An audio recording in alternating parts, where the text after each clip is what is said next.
در میدان نبرد دو پهلوان روبروی هم ایستادند. یکی رستم، قهرمان افسانه ایران، دیگری سهراب، جوانی جسور با آرزوی پادشاهی. اما هیچ کدام نمی‌دانستند چه رازی تقدیر را می‌آفرینند.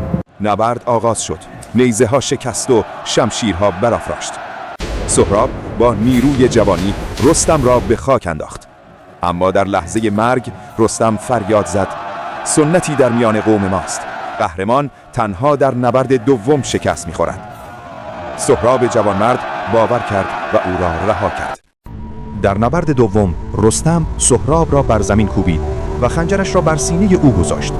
سهراب با لبخندی تلخ گفت: ای قهرمان، پدرم رستم مرا خواهد یافت و انتقامم را خواهد گرفت. و در آن لحظه رستم نشان گردنبندی را که روزی به تهمینه داده بود بر بازوی پسرش دید. جهان بر سر رستم تاریک شد. پدر پسرش را کشته بود. این قصه رستم و سهراب است، تراژدی که آموخت گاهی نشناختن عزیزان تلخ‌ترین تقدیر است.